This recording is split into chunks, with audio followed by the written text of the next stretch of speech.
2024 সালের জুলাই মাস 31 দিনের হলেও ক্যালেন্ডারের পাতায় তাতে সীমাবদ্ধ থাকেনি। আন্দোলনের উত্তাপে মাসটি হয়ে উঠেছিল 36 দিনের দীর্ঘ এক সংগ্রামের নাম।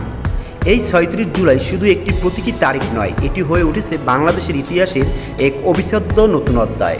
রক্তাক্ত সেই আন্দোলনের মধ্য দিয়েই 36 জুলাই হয়ে উঠেছে স্বাধীনতার পরবর্তী বাংলাদেশের অন্যতম গুরুত্বপূর্ণ পালাবদলের মুহূর্ত। জুলাই আগস্টের পালাবদলের শুরুটা হয়েছিল 5 জুন, যখন হাইকোর্ট এক রায়ে সরকারি চাকরিতে 30% মুক্তিযোদ্ধা কোটা পূর্ণবহালের নির্দেশ দেয়।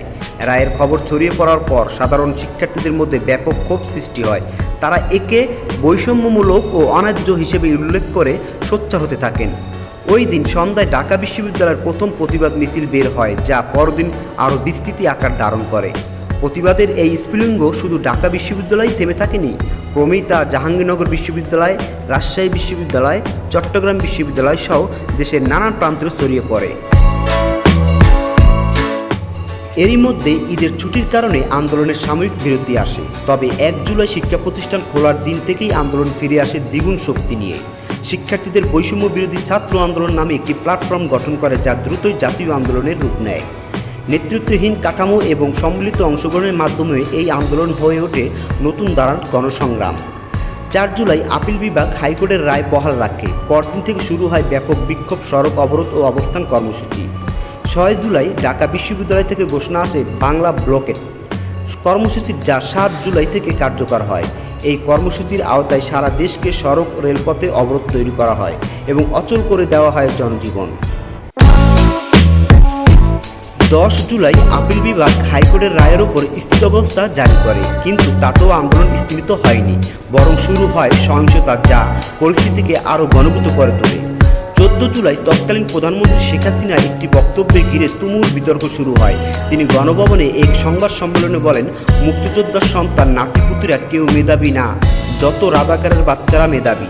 এই বক্তব্য শিক্ষার্থীদের মাঝে নতুন করে ক্ষোভ ও আগুন ছড়িয়ে দেয়। 15 জুলাই ডাবিতে ছাত্রলীগের হামলায় বহু শিক্ষার্থী আহত হন। এরপর ডামেকে আহতদের উপর আবারও হামলা হয়। একই রাতে জাহাঙ্গীরনগর বিশ্ববিদ্যালয়ের ছাত্রলীগের আরেকটি হামলা হয়। এই ঘটনার প্রতিবাদে 16 জুলাই দেশ জুড়ে ছড়িয়ে পড়ে সংঘর্ষ।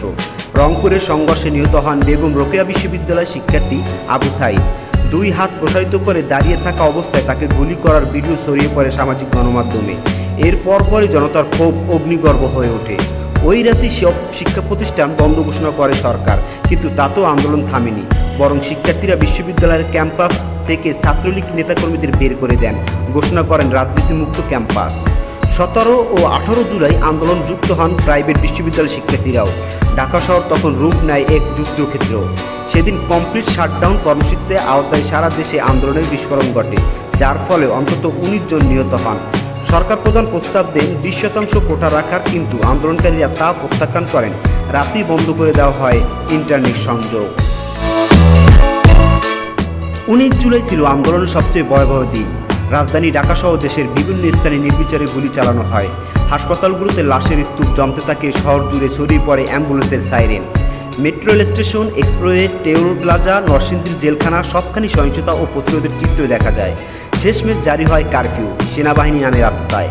কিন্তু এত কিছুর পরও আন্দোলন থেমে থাকেনি, বরং বিভিন্ন শ্রেণী পেশার মানুষ আন্দোলনে যোগ দিয়ে এটিকে জাতীয় পর্যায়ে নিয়ে যায়। প্রতিবাদের এই ঢেউ থেমে থাকেনি 31 জুলাইয়ে। প্রতিদিন প্রতিক্ষণে তা এগিয়ে গেছে আরও একদিন। শহীদ, প্রতিবাদ, প্রতিশোধ সব কিছু মিলিয়ে 1 মাস পরিণত হয় ঐতিহাসিক 36 দিনে। কারণ জনগণ জানিয়ে দেয়, জুলাই তখনও শেষ হয়নি যতক্ষণ না বিজয় আছে। অবশেষে 3 আগস্ট শহীদ মিনারের সমাবেশে ঘোষণা আসে সরকার পতনের 1 দফা। 4 আগস্ট ঘোষিত হয় মার্চ টু ঢাকা কর্মসূচি, যা একদিন এগিয়ে এনে নির্ধারণ করা হয় 5 আগস্টে, এবং সেই দিন 5 আগস্ট যা ইতিহাসে লেখা হয় 36 জুলাই হিসেবে। ছিল সেটা দীর্ঘতম প্রতিবাদের বিজয় দিন। লাখো মানুষ ঢাকায় সমবেত হয়, পথের নামে মৃত্যুঞ্জয় উপেক্ষা করে। সেদিন দুপুরের আগেই শেখ হাসিনা দেশ ছেড়ে ভারত চলে যান। শেষ সময় একটি অধ্যায়ের নতুন সূচনা হয় এবং নতুন একটি সময়ের, তারুণ্যের, সাহসের, সমঝোতা ও পরিবর্তনের সময়। এই আন্দোলন শুধু একটি রাজনৈতিক ঘটনা নয়, এটি একটি প্রজন্মের জাগরণ। যে প্রজন্ম দীর্ঘদিন রাজনীতি ঘৃণা করে বেড়ে উঠেছিল, তারা বুঝে যায় রাজনীতি থেকে দূরে থাকলে বাঁচা যায় না, বরং রাজনীতিকে বদলে দিতেই বাঁচতে হয়। এই উপলব্ধি থেকেই তারা হয়ে ওঠে বিপ্লবী, আর সেই বিপ্লবের নাম ৩৬ দিনে ১ জুলাই। GNB news, Dhaka.